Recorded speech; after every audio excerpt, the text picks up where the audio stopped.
All right, good afternoon and welcome to the Oklahoma City Economic Development Trust meeting. I'll now call the meeting to order.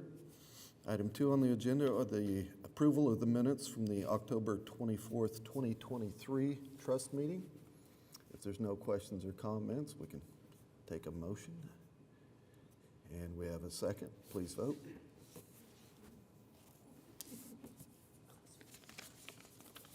Oh, the item passes. Item 3 is the ratification of claims. We can take a motion in a second.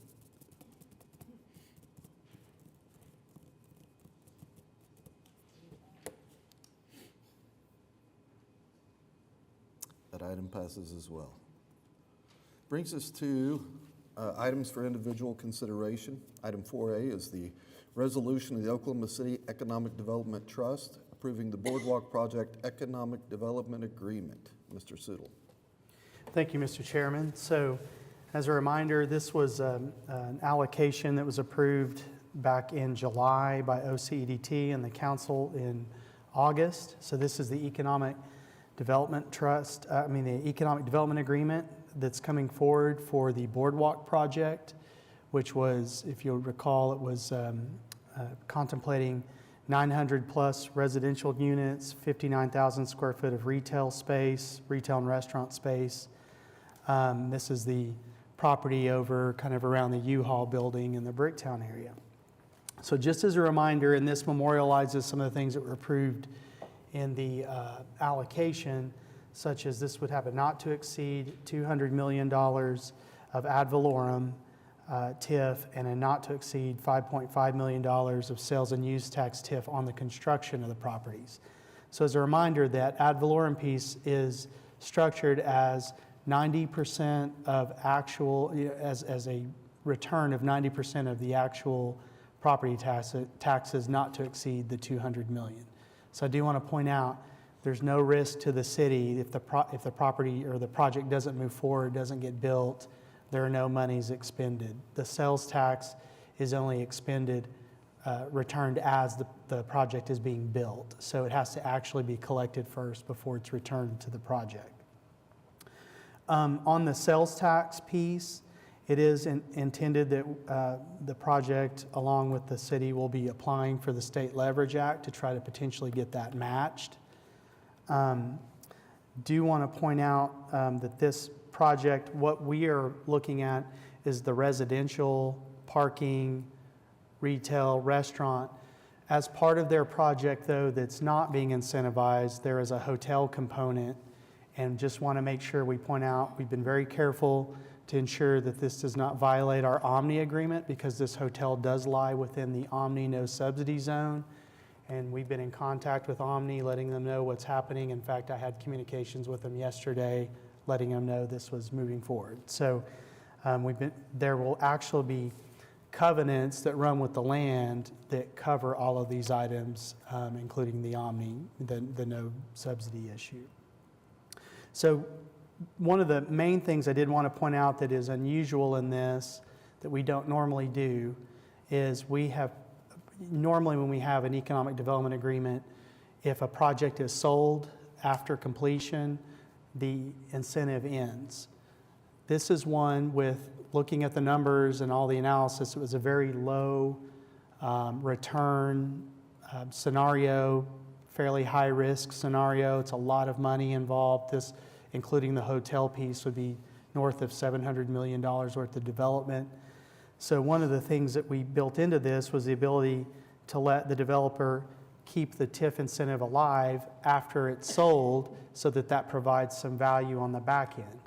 However, to make sure that this project is not overly enriched, we have incorporated what's called a waterfall provision in this, so that each time for the life of the TIF district, if the project is sold, and this applies not just for the first sale, but any subsequent sale, and also for if it's the whole thing that sells or pieces of it, it triggers a waterfall. And I wanted to very quickly run through this just to make sure we're transparent in talking through this.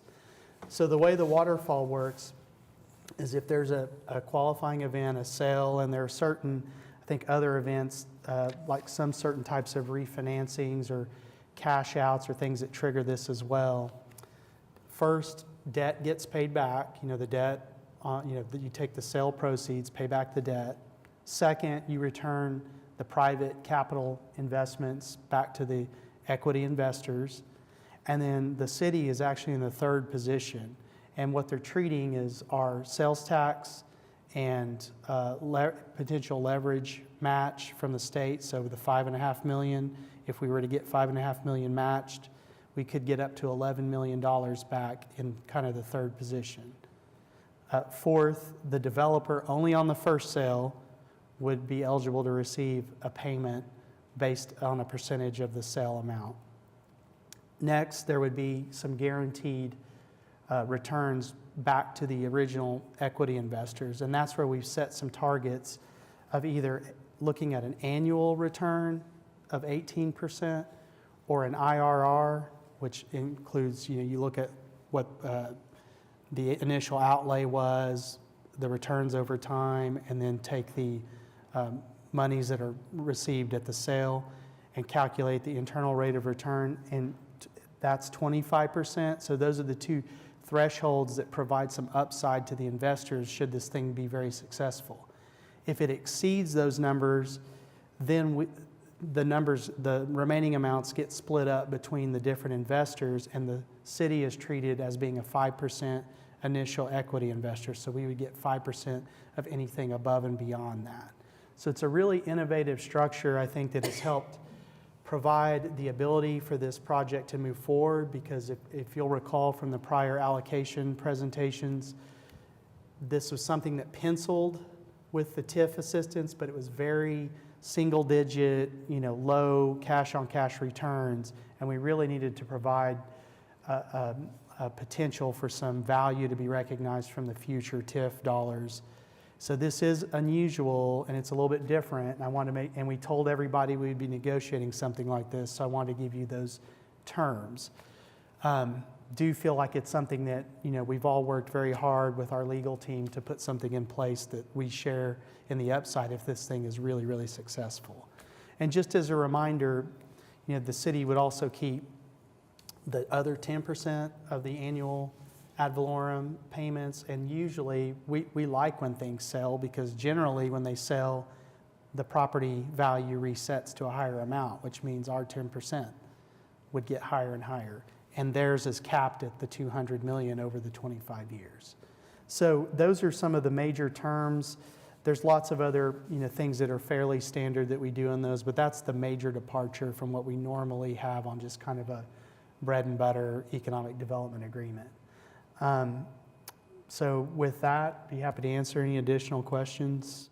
And Josh is here to answer any other legal questions on that, as well as John and Amanda, who assisted with it.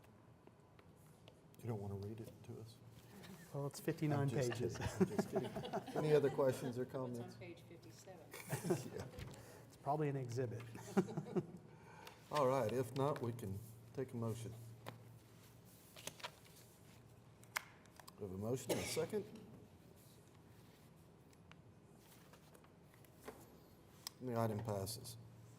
Item 4B is a joint resolution to transfer $10 million of GOLT bond funds to the Oklahoma City Industrial and Cultural Facilities Trust for acquiring an economic development mega site. Thank you, Mr. Chairman. So this is really a three-party agreement between the city, the Economic Development Trust, and the Oklahoma City Industrial and Cultural Facilities Trust. And it would be transferring $10 million to the INC Trust, which is a city beneficiary trust, to go out and try to purchase what we call a mega site, so something 1,000 acres or larger. So kind of looking back over time, we've had several studies, and we reference one from several years ago that identified the need to really have these mega sites. And I think we've looked at things that are above 500 acres, we've looked at things that are above 1,000 acres, and these are really difficult to assemble and put together.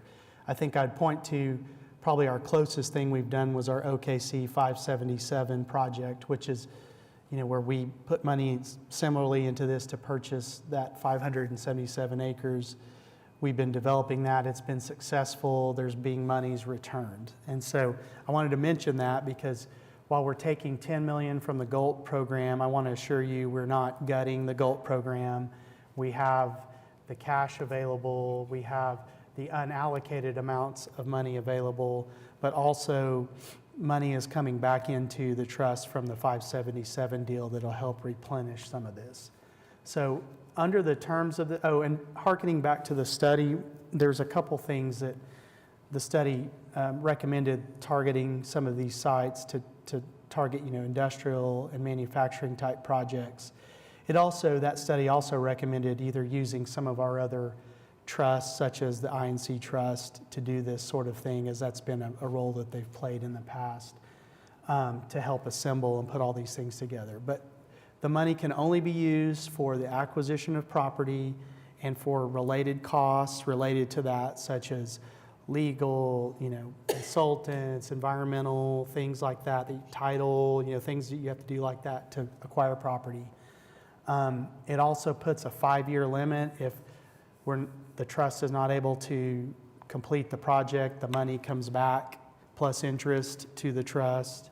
I would also point out it can only be used to purchase an asset, and the asset, any other thing that happens, if it's an economic development agreement or some other deal, if we're able to assemble a site and find, a user for the site, those types of things would have to come back through the normal channels, the city or one of its trusts. So this is just to try to go out and assemble and purchase a site.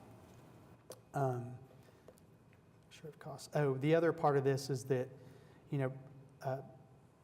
also it has a requirement in it that after no more than 60 days after the completion of purchasing, that full accounting of that will be provided back to the economic development manager of the city, including invoices, costs, et cetera. So this will all be information that's potentially public at that point as well.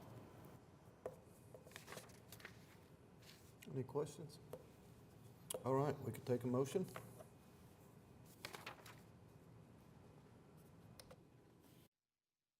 Motion and a second. Item passes. Item 4C is Economic Development Agreement with Dirt Road Films, LLC, for a pay-for-performance film incentive agreement not to exceed $1 million for the proposed feature film project. Mr. Siddle.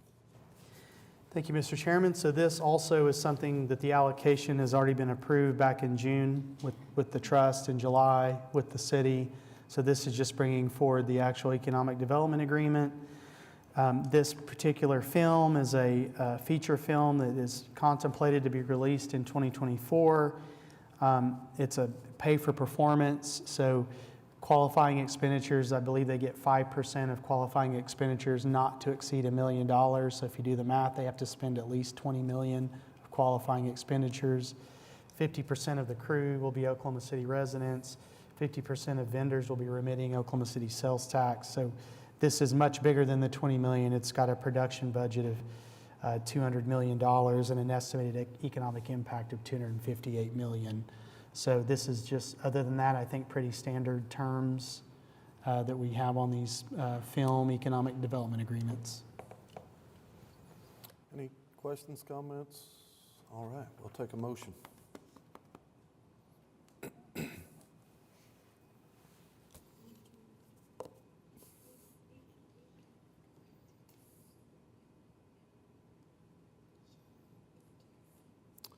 Well, we have a motion.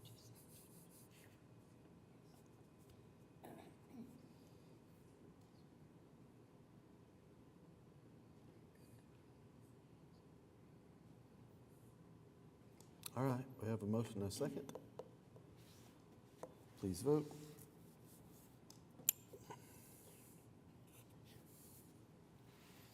All right, item passed.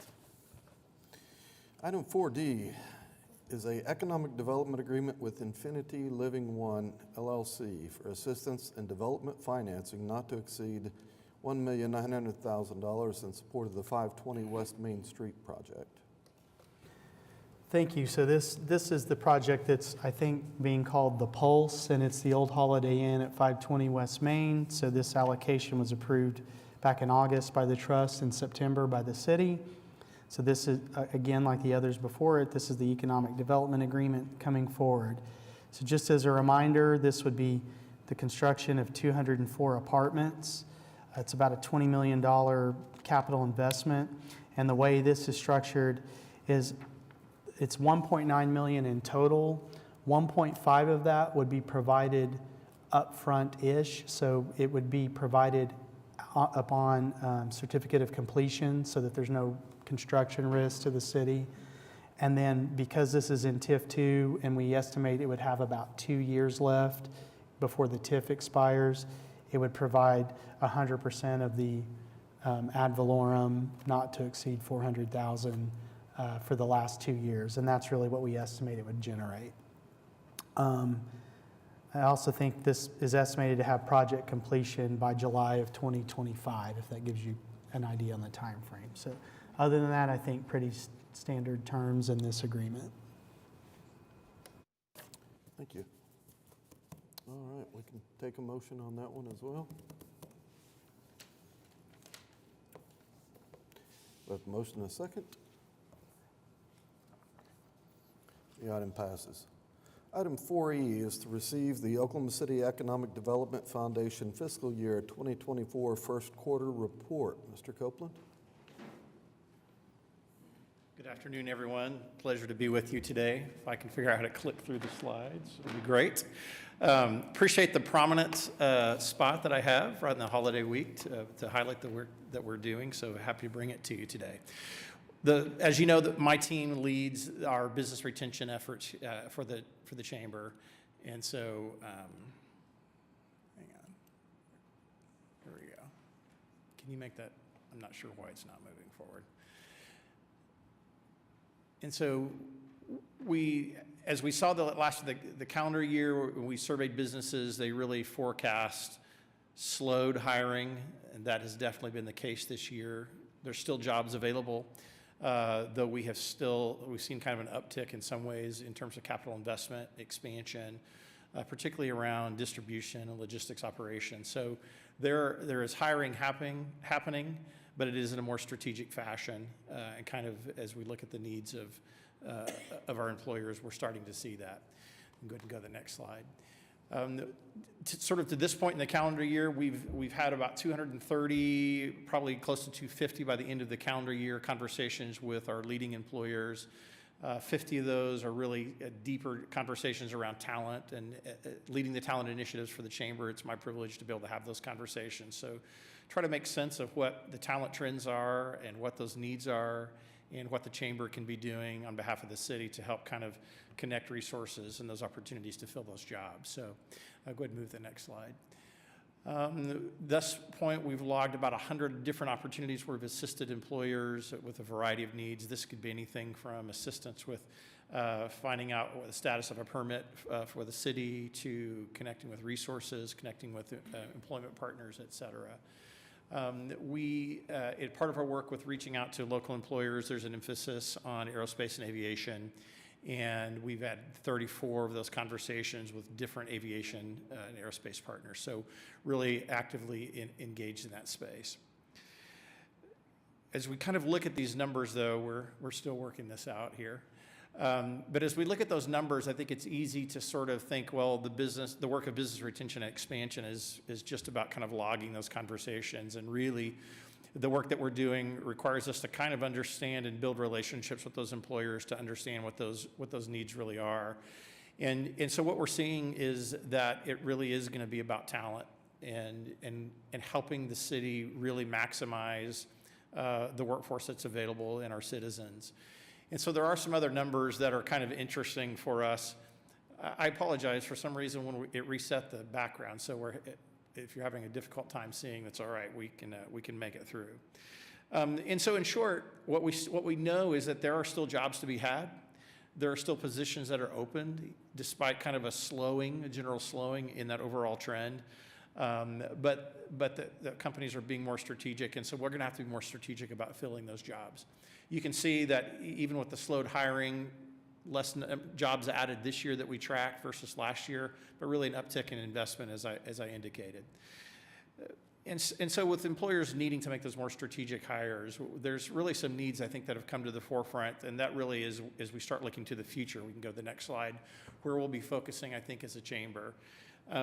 One of the rising sort of career verticals that the chamber is seeing an uptick in interest and investment, and certainly from a recruitment perspective, is in the area of manufacturing.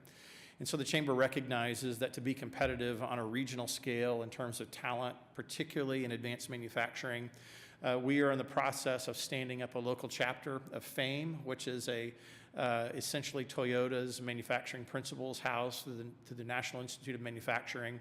It is a work co-op with partner employers. We'll be working with a local 2-year educational partner and recruiting students into a program where they'll be enrolling for an AAS in engineering technology while they are working 3 days a week as frontline technicians and learning Toyota's principles of advanced manufacturing. And so in 2 years, those students will graduate and have the opportunity to convert to full-time advanced manufacturing technicians. And so this is something that doesn't exist in our region. It is a significant lift because during the busiest time in manufacturers' years, we're trying to convince them to follow us and to participate and stand it up. And so this will be a significant portion of the work that we'll be doing in 2024. You can go to the next slide. There's some numbers, though, that I think that I want us to pay attention to. We're trying to develop talent for the future. This summer, we had 320 interns that participated in Interns at OKC. So many of those were Oklahoma-based, though not all. Interns that had summer internships. We did a full-day professional development event. We really looked at mindset, looked at professional behavior, professional habits and practices, and really underneath all of that, made sure that they knew that Oklahoma City was a fantastic place for them to begin their career. And with all the focus, I think, though, on our labor market and our really low unemployment rate, 3% or under for most of the year. The number that we don't ever talk about that concerns me, and I think that really will be a focus of much of my work in this coming year, is the number 37%. That's the number of citizens in Oklahoma City that are of eligible age to work who are not participating in the labor market. So we have 37% of our citizens who are not benefiting in one way or the other from the economic growth that the city is seeing. And so what I see when I see that non-participation number is potential talent. And so just finished a national fellowship for economic mobility through the ACCE Foundation. And one of the pieces that I looked at was the massive amount of partners that we have doing workforce, nonprofit partners from Goodwill to Urban League and down the line. And what we continue to see, though, is that there's often a disconnect between the needs of the employer and those trying to do the work of sort of rapid upskilling for employment. And so the chamber and myself sort of leading that charge want to make a dent in this number next year. It's a big lift, but we really want to see all of Oklahoma City experience deep prosperity. And so really doing the hard work of forging some great partnerships and building some pathways is the work that we're going to do. That number that you see there, 44% of community workforce partners are being engaged or connected with by the chamber. That's, we have 44 just on a simple graph of folks that we're working with, that we're engaging with. We know there's more, but there is certainly an army of folks out there that we're trying to align. So did you have a question before I keep moving? We do have a question. Yes. On your 37% number, I know you said of age, but does it show like where there's a majority, or is it? So if you look, you can dive into this Department of Labor participation data, right? So that's where that comes from. To paint with a broad brush, typically where we see, if you look at the populations that are most impacted, there's probably 3 or 4 major identities. We know that individuals with disabilities often have a high level of non-participation in the labor market. We also know that individuals that have prior justice involvement, have been incarcerated, have a significantly high level of non-participation in the labor market, often because of significant barriers they have to crawl over.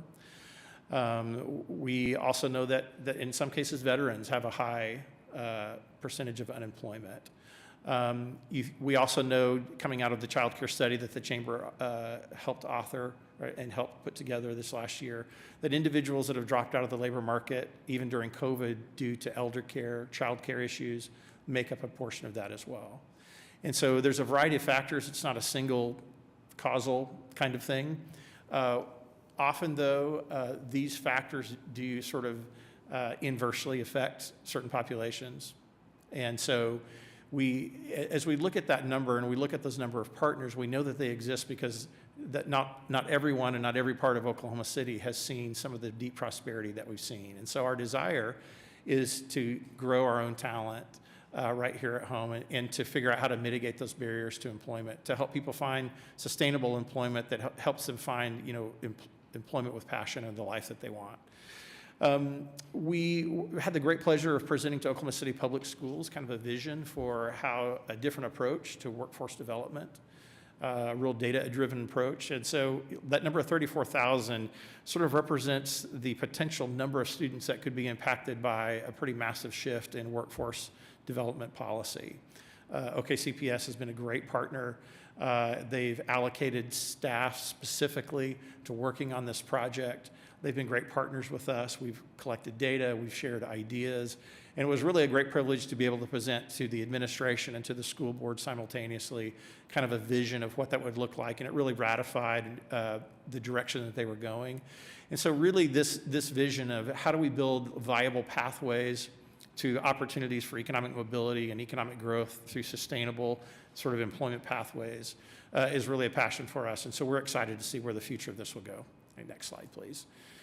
One of the things that I'm pioneering on behalf of the Chamber is a tool to help employers. We're calling it Rise OKC. It is think of it as a supplemental document that will that employer partners will voluntarily put together that will accompany job postings that get distributed to our community partners doing workforce. And it will list things like pre-employment qualifications. It will list sort of those justice involvement situations that would be a disqualifier for individuals. It will list sort of post-employment requirements, everything from do you need an ID? Is there a drug screen prior to employment? Is there a credit check? All of those kinds of things. And the purpose of this is because we know that employers are open to hiring individuals with barriers, but often the answer is, well, it depends, or it's case by case. And so rather than try to have a campaign to have everyone sort of change their standards, this is simply a tool to bring clarity and transparency about that to the partners that are trying to send great applicants and train great applicants for those jobs. And so we are developing this tool that will be implemented this year that will start recruiting employers to participate in, particularly in the areas of manufacturing, as I mentioned, distribution and logistics, and customer service operations. We feel that those kind of are a nexus of high-need jobs where there's still employment opportunities, as well as a good earning potential to be able to help individuals that have either been without income or low income to be able to do better. And so we believe that this document, in partnership with our workforce partners, who are all trying to reach to the employers and set up employment opportunities, that we can really compress the journey for the job seeker who really needs to be the hero of the story and help them find sustainable employment, and also assist our employers by finding new talent that's already here in Oklahoma City that wants to work and just has given up because lots of factors outside their control. So that's really a piece that we're excited about and excited to see what progress that'll make this year. All right, next. And so really the work is going to be in three pieces. First, we recognize that it's not a shortage of people willing to help, but what we need is to align. And so much of my work this coming year will be to simply be aligning partners, helping people find the right people, make the right connections, so that we make that journey from unpolished talent to hired a much shorter journey. The second part is really the aim of that employment tool, which is unlocking doors of employment.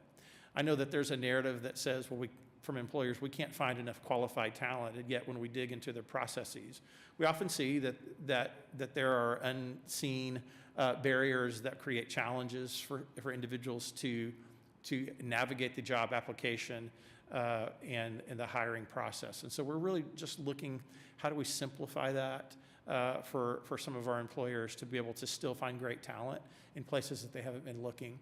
And then lastly is just connecting and convening partners. So we will have a couple of events next year that are really aimed in helping our nonprofit community that's doing workforce really be seen as a part of the talent acquisition strategy for our local employers. Often they forget that we have people that are there to help them. And so we are going to work really hard to help to set those partnerships in place so we can unlock some doors, get some people that really need to find better work to work and begin to create some strategies there. So that's the work that we're going to be doing in 2024. Happy to answer any questions that you may have. But thank you so much for your time and for the opportunity to share what we've been doing. Yes, ma'am. Lee, on the 37% non-participatory, have we compared that with other metros? I know in our inner-city visit to Milwaukee, they had a hefty number as well. Yeah. I think that we are within 5 to 8 percentage points of what's typical nationally. I think as I've dug into the numbers, I think what's challenging to me personally is because we know that we have such a high per capita occurrence of incarcerating women. I think that it creates kind of a double challenge in some instances for women that are trying to navigate better employment. And so while we're probably on track from an overall number, we have some areas where we have some real challenges that merit, I think, our attention to advocate for on behalf of this, trying to make a dent in it for sure. So I appreciate the question. Thank you.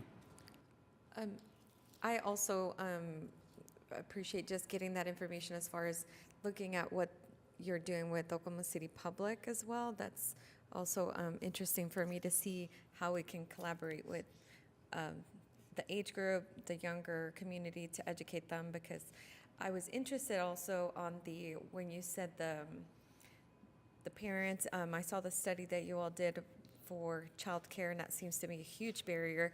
And so I know there's a lot of companies looking at more creative ways to support that side of it. We saw a lot of people leave the workforce.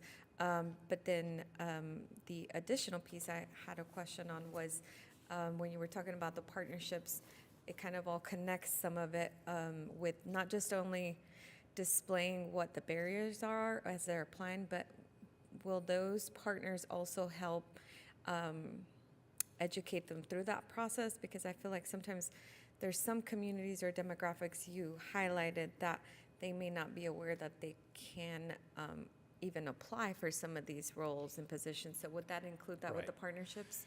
So again, going back to our great nonprofit workforce partners, they're really on the front lines of finding individuals that have raised their hand and said, I need to do better. And sustainable employment is consistently a component of doing better. And so because there's often multiple barriers to employment, those workforce partners are already providing things like life coaching, financial literacy, their parenting classes. There's all of those things that individuals need to be able to navigate, because it's not just, I just can't find a job. Then they're also helping them navigate the job application, job search process.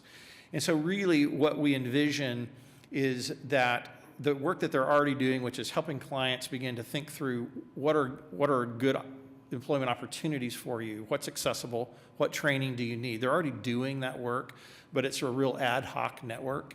And so all of them are trying to find employers to work with them to place their clients in employment. You can find the same person doing the same work at Goodwill, Work Ready Oklahoma, Urban League, and on down the list.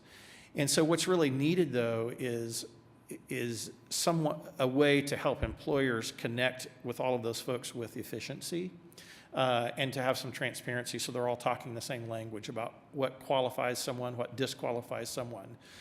And so that there's employment navigators, whether we're talking Diversion Hub, Employment Ministry, or all the other folks that I've already named, be able to take a tool like this document along with the job posting that's attached to it and be able to go through and start vetting their clients and say, you've never even thought about an opportunity in distribution, but here's a job that you check all of the boxes except for this one training, and we're going to get that training for you. And then, by the way, we've looked at all the pre-employment screenings and all of the requirements, and even with the history that you bring to the table, there's no disqualifiers here. And so then we can talk about the things that we can provide, that you're eligible for federal bonding, or there may be a work opportunity tax credit because you're a veteran, or really to be an advocate for them. And what we envision is being able to take that document to create a letter of support from the workforce partner that goes with that job applicant, and so that employers that are participating would know this is a job we posted through this network, this is an applicant that's been vetted and screened by a trusted partner, and so when they come with that letter of support, it really is a way of seeing that individual as someone that's worthy of being put forward in the hiring process.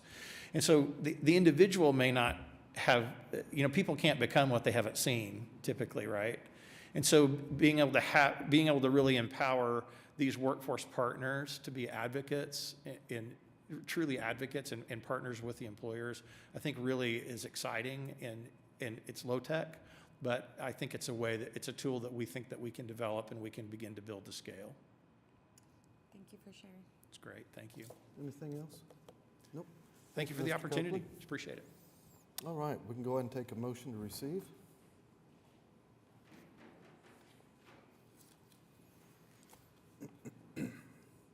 We have a motion, a second. All right, the item passes. Brings us to item 4F, the Alliance for Economic Development of Oklahoma City Fiscal Year 2024 First Quarter Report. Mr. Sudol. Thank you, Mr. Chairman. So the report's included in your packet, and I just want to highlight a few things. Continue our work on the ARPA programs. Kind of had this report for a while now.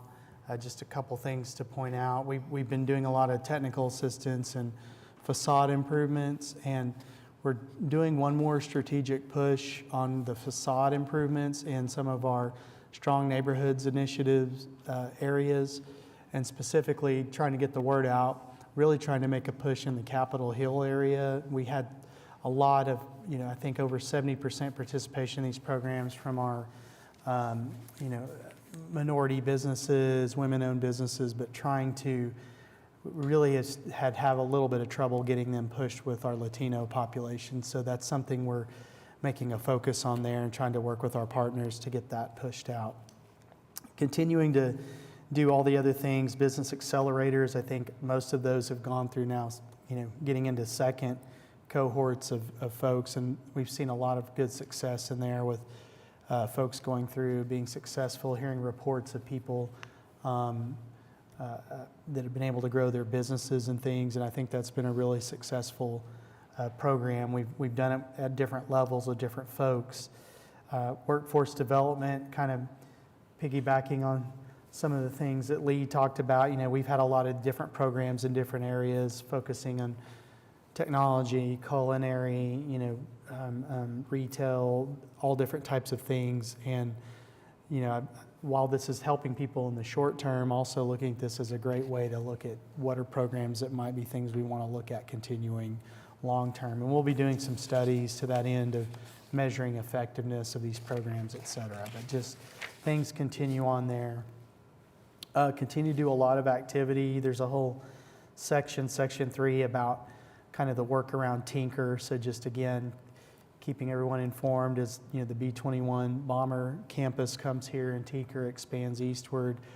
There's a host of things we're continuing to work with, whether it's the actual land and working with them, expanding the base, to properties and developments for contractors around that, including if you've driven down 240 recently, you'll see the big $250 million Pratt Whitney building, which is just flying up. And I think there's been some announcements last week about, additional engine work that's coming, that the base is secured. And so those are all things we're still working on. Power upgrades, a new gate, all sorts of things that we're working with them. So we continue with a big focus there.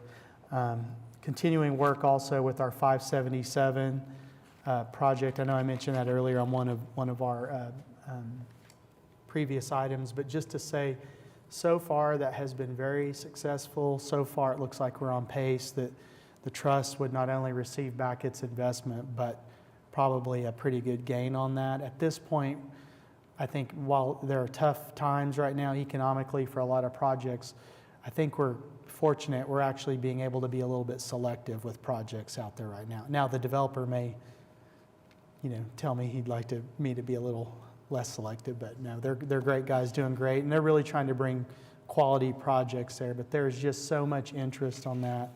And if you've driven past that as well, you'll see a lot of work going on. Lock supply is happening kind of further south, so it's harder to see. You have to actually get off on Bryant and go down a little ways. But if you see, there's some of the developers doing some of their spec buildings there right along the edge. You see some grading and site work happening right now.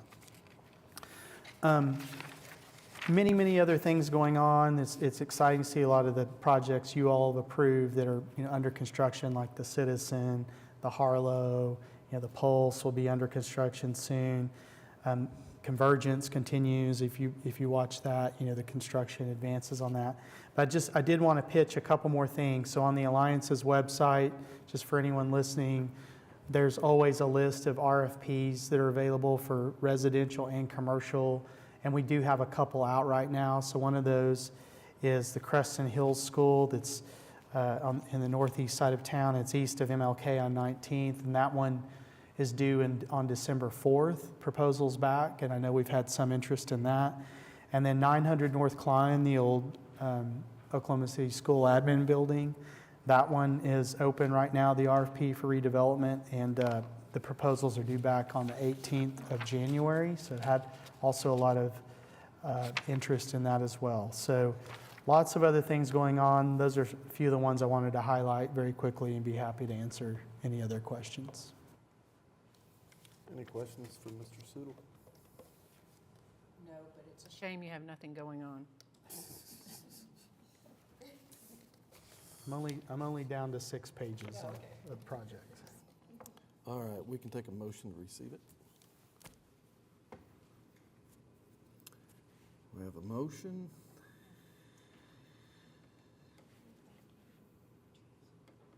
And a second.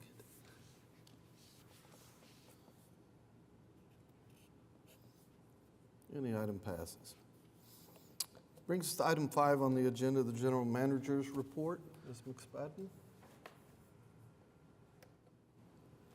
I don't have any comments unless anybody has questions about the report. Really, Happy to answer them. the only thing I think I'd point out, we mentioned earlier about, our item that was transferring some GOLT money. So again, you can take a look at that and see where there's a pretty 45 million. large $45 million cash balance. Lots of that money is allocated to projects, but you'll notice that Joanna and city staff continually monitors that and looks at, projects that become active or inactive. So just that information's out there if you're curious. But Great, thank you. Item 6, any comments from staff? No? From trustees? Any citizens signed up to be heard? No? That's weird. All right, brings us to item 7. We are adjourned. thank you all, appreciate it.